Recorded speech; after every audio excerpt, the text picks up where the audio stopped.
Sinampahan po ng reklamong plunder o pandarambong at graft si Vice President Sara Duterte kaugnay po ng confidential fund at ilang issue noong siya'y mayor pa sa Davao City. Mismong si dating Senador Antonio Trillanes IV at ang civil society group na The Silent Majority ang naghain po ng reklamo sa tanggapan ng Ombudsman kahapon. Malawak ang reklamong inihain po ng grupo. Sakop nito ang mga anomalya umano mula noong mayor pa si VP Sara hanggang sa maging kalihim nga ng Education Department. Kabilang po sa mga aligasyon ang plunder at malversation kaugnay daw ho sa 650 million pesos na confidential fund ng OVP at DepEd. 2.7 billion naman na halaga po ng confidential fund ng Davao City noong siya pa ang mayor doon. Pati po ang umano'y graft at malversation dahil sa bilyon-bilyong halaga ng overpriced na laptop sa DepEd, disallowances at iba pa. Kasama rin po sa reklamo ang betrayal of public trust at pagiging unfit to hold public office dahil sa ilang insidente umano ng public meltdown ng bise. Naging basehan din umano ng reklamo sa bise ang affidavit ng umano'y bagman daw ni VP na si Ramil Madriaga.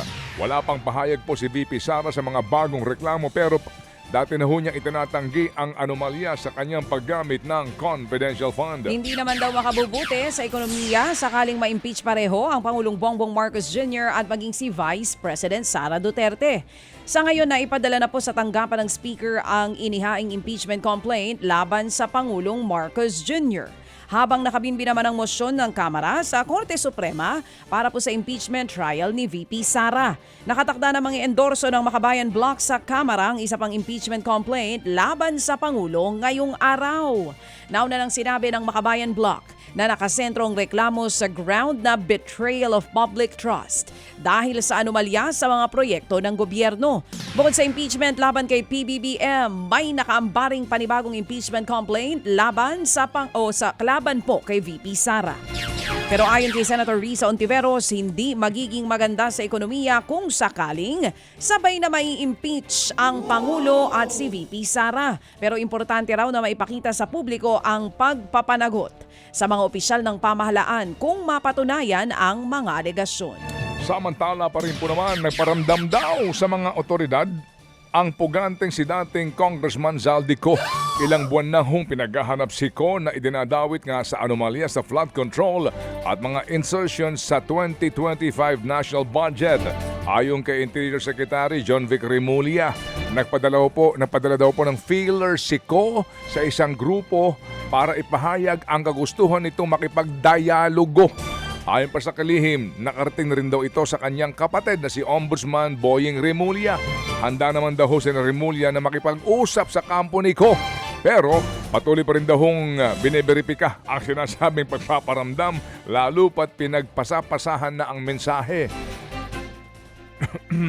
Inilabas po noong Nobyembre ng 2025 ang arrest warrant laban kay Ko kaugnay pa rin po ng maanomalya umanong road dike project sa Oriental Mindoro. Hinihinalang sa Portugal daw ngayon naglalagi ang naturang dating kongresista. Nakapiit na po ngayon sa Quezon City Jail sa payata si Senator o dating Senador Bong Revilla. Dumaan po siya sa standard booking procedure tulad ng mga ibang naaresto. Pero hindi pinayagan si Revilla na dalhin ang iba niyang gamit sa loob. May sukat po na 47 square meters ang selda na paglalagyan kay Revilla. May 5 bunk beds na kasya para sa 10 preso pero walang aircon sa loob. May higit 3,000 PDL sa New Quezon City Jail. Muli namang iginiit ni Interior Secretary John Vic Remulla na wala daw special treatment para sa kaibigang si Bong Revilla. Natanong din kung bakit walang nilabas ng mugshots pero ilalabas daw ito sa tamang panahon.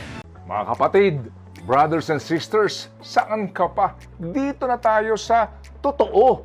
Dito na tayo sa True FM. Mga kapatid, mag-subscribe and follow po kayo sa social media accounts ng True Network PH. Yan po kami, hanapin nyo lang True Network PH, Facebook, Instagram, YouTube, TikTok, and podcast. Mapa Apple or Spotify man yan, mahahanap nyo kami. Lahat ng mga napapanood at napapakinggan nyo po sa programa, nasa social media accounts namin yan. So paano mga kapatid? See you sa social media!